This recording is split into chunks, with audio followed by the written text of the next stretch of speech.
हर हर महादेव दोस्तों, बहुत दिन बाद आया हूँ, फिर से आया हूँ। जिस विषय पर बात करने आया हूँ उसकी पहले आप लोग बधाई ले लीजिए। विषय पर आया हूँ जो राम मंदिर निर्माण। आप लोगों को बहुत बहुत शुभकामनाएं, बहुत बहुत बधाइयाँ, बहुत मुबारक हो कि राम मंदिर का निर्माण अब प्रारंभ होने जा रहा है।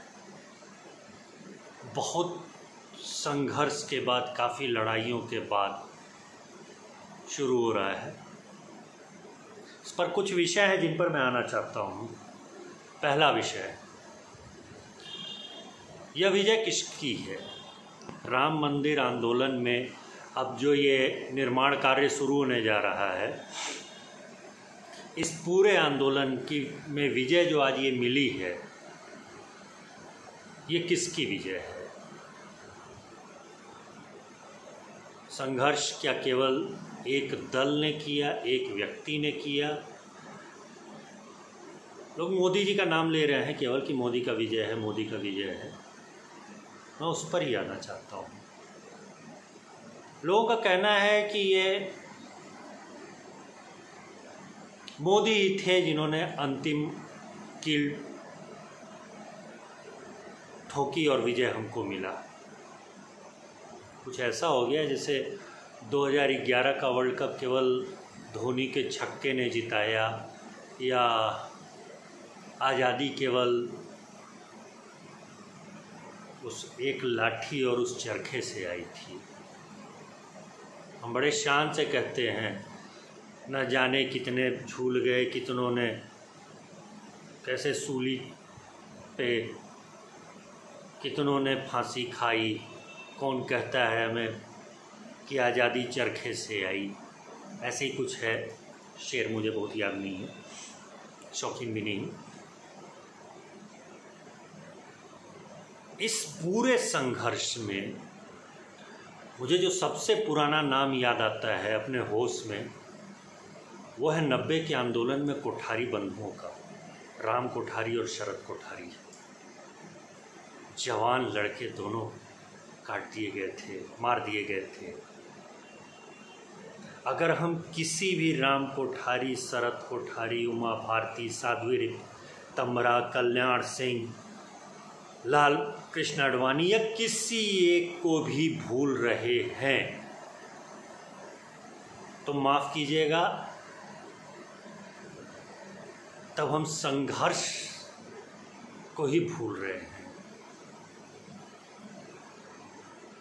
सुल्तानपुर पुल पे कितने गोली खा के बहा दिए गए थे। ऑफिशियल डेटा कुछ है, अनऑफिशियल डेटा कुछ है,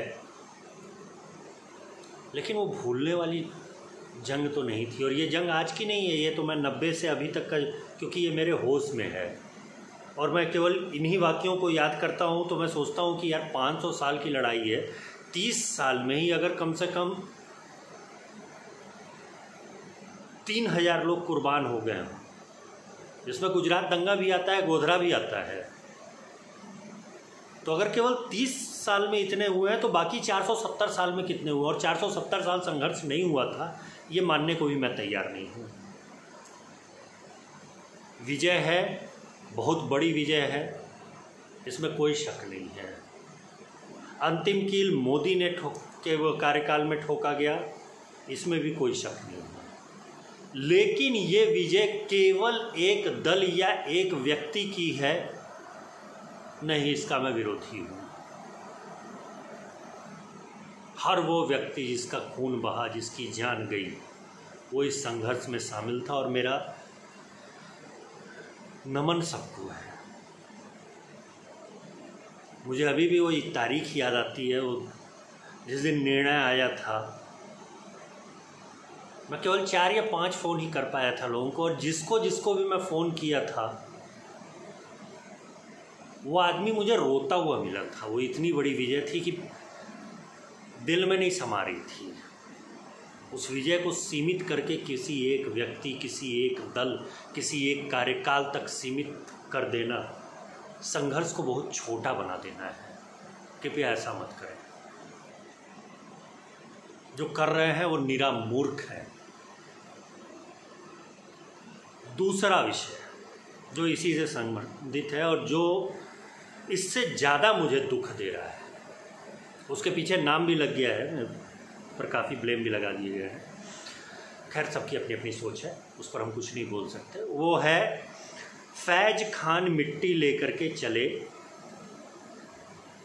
राम मंदिर निर्माण में लगाने के लिए।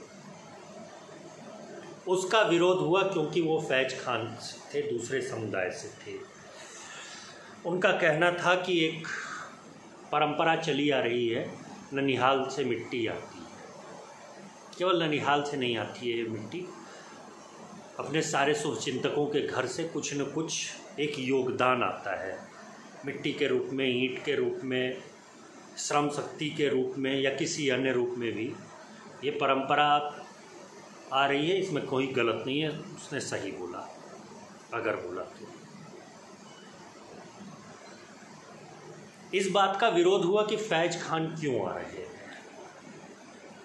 वो अगर इतने बड़े हिंदूवादी हैं तो वो घर वापसी क्यों नहीं कर रही है, हिंदुत्व को स्वीकार क्यों नहीं कर रही है, एक मुस्लिम क्यों आ रहा है।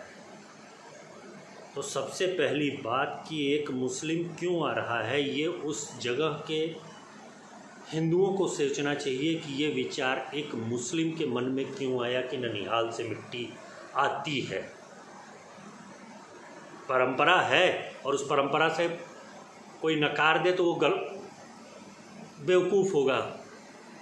ये परंपरा है कि हर शुभ कार्य में, चाहे हमारे यहाँ बेटी की शादी हो, बहन की शादी हो, बेटे की शादी हो, हर शुभ कार्य में संबंधी योगदान देते हैं। संबंधी के घर से ही कुछ न कुछ योगदान होता है। ये परंपरा चली आ रही है। आज की तारीख में हम कैश के रूप में देते हैं, कोई 1001, कोई 501, कोई 101 नहीं, 11 रुपये, 5 रुपये ऐसे करके दिया जाता है। ये परंपरा है। वो परंपरा का बहाना कर रहा है तो नहीं, ये परंपरा है। अब वो मुस्लिम है, वो घर वापसी क्यों नहीं किया। तो मैं हिंदुओं से एक प्रश्न पूछना चाहता हूँ कि अगर कोई बड़े नेताजी घर वापसी का आयोजन नहीं करवाते हैं तो क्या किसी गैर समुदाय के व्यक्ति के पास कोई ऑप्शन है क्या कि वो हिंदुत्व या हिंदू धर्म स्वीकार कर सकता है।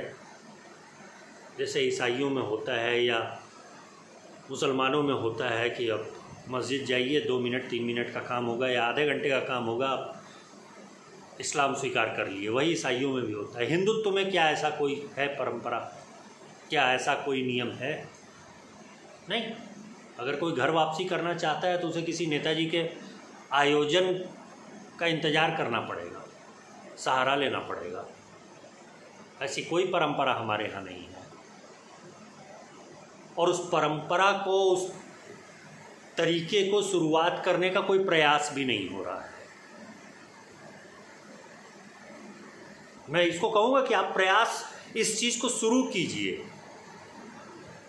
कि अगर कोई घर वापसी करना चाहता है तो वो आए एक मंदिर में, या मंदिर नहीं, किसी यज्ञशाला में। मंदिर तो आप लोगों के हिसाब से पवित्र हो जाएगा।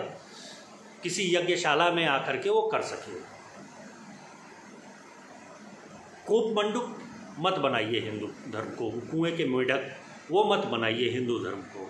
एक कुआं मत बनाइए जो 4 तरफ से बंद है, नहीं, वो मत बनाइए।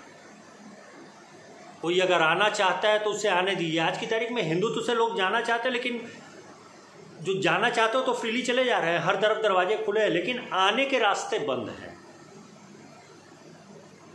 फैज का मैं इतिहास पढ़ रहा था, सब कुछ कर रहा था, तो उस आदमी गौपालक भी है, गौ सेवक भी है, रामेश्वरम भी गया हुआ है। सोच से अगर वो हिंदू है तो उसके पास, उसको एक रास्ता दीजिए ना। और क्या मैं इस सबको बोल करके सेकुलर हो रहा हूँ? तो नहीं, मैं सेकुलर नहीं हूँ, मैं अभी भी हिंदूवादी ही हूँ। लेकिन इस हिंदू परंपरा का मैं घोर विरोधी हूँ कि हिंदुत्व अपने आप को कुएं के मेढक की तरह बना के रखा है। इसमें कोई आ नहीं सकता बाहर से। क्या केवल कोई जन्म से ही हिंदू बन सकता है? मैं 1-2 नहीं, कई उदाहरण दूँ। विदेशों में, यूरोप में, सब कुछ उनको अच्छे खासे श्लोक याद हैं, मंत्र याद हैं, पूजा करते हैं, सब कुछ करते हैं, लेकिन वो हिंदू नहीं बन सकते। क्यों? क्योंकि हमारे पास कोई ऐसा रास्ता ही नहीं है कि हम किसी को बाहर से आने वाले को ले सकें। ये रास्ता हमें बनाना पड़ेगा। सिवाय नेताजी लोगों के भीख के जो वो एक आयोजन कर देते हैं कि ठीक है मैं बहुत बड़ा नेता हूँ, बहुत बड़ा हिंदू भक्त हूँ, घर वापसी करवा रहा हूँ। किसका करवा रहा हूँ मुझे नहीं पता। यहाँ पे फैज खान का जो विरोध हुआ है, हिंदूवादियों ने हिंदुत्व के पैर पे कुल्हाड़ी मारी है। जिसको मेरी इस बात का विरोध करना है खुल के करे, लेकिन एक हिंदूवादी होते हुए भी और एक नॉन सेकुलर होते हुए भी वो हिंदू परंपरा के साथ हिंदुत्व और हिंदू यज्ञ में शामिल हो रहा था, परंपरा का ही निर्वहन कर रहा था। उस परंपरा के साथ उसको आने दीजिए। और केवल फैज खान नहीं, जो भी हमारे भीतर, हमारे धर्म के भीतर, हमारे समाज के भीतर हमारी शर्तों पे आना चाहता है उसको आने दिया जाए, उसका कोई रास्ता निकाला जाए। कैसे निकालना है, क्या करना है, रोड़े बहुत हैं। किस बिरादरी में आएगा, किस गोत्र में आएगा, खोजना पड़ेगा हमें रास्ता। हम ऐसे बच करके नहीं रह सकते। और ये कौन प्रयास करेगा, कैसे प्रयास करेगा मुझे नहीं पता, लेकिन कहीं ना कहीं एक करना पड़ेगा। मैं आप लोगों से आह्वान करूंगा, अंत में यही कहूंगा कि रास्ता बंद मत करो। अगर अपने साथ अपने लोगों को बढ़ाना है तो अपने घर के रास्ते बंद मत करो। एक घर हो, धर्म हो, दल हो, कुछ भी हो, रास्ते खोलो और रास्ता खोलने का तरीका निकालो। उम्मीद है आप लोग मेरी बात समझ पाएंगे।